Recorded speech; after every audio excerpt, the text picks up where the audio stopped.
Ну что, Largus Cross, скрип, скрежет, гул передних тормозов. Назвать это можно по-разному.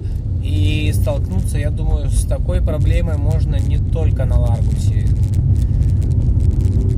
Звук был непонятный, причем мененные направляющие, потому что суппорт болтался, мененные диски, мененные колодки, заменена тормозуха, тормоза прокачаны.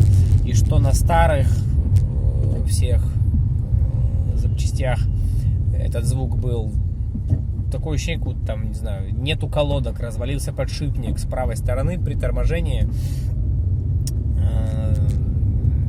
Визуально все отлично, все круто. Начинался этот скрип после хорошего прогрева тормозной системы зимой на холодную, когда на улице холодно, этого скрипа, скрежета не было. Но когда долго прямо хорошо поездишь, тогда начиналось.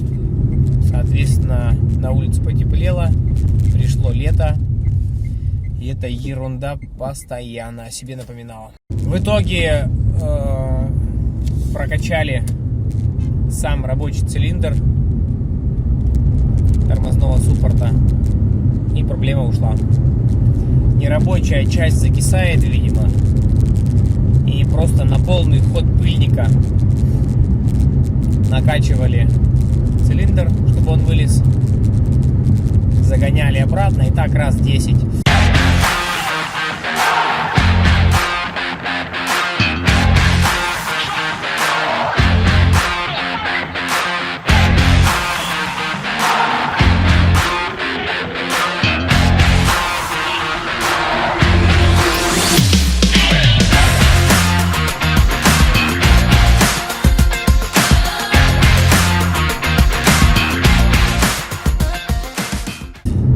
У отца на все одна панацея: брызнуть маленечко силиконки, под пыльник брызнули силиконки. Проблема ушла, пропал даже мелкий противный скрип, как на УАЗике на светофорах. Видимо, равномерно морда теперь тормозит, и такой ерунды нету. Раньше ужасный скрип, очень неприятен был. Теперь проблемы нет, тормоза работают отлично.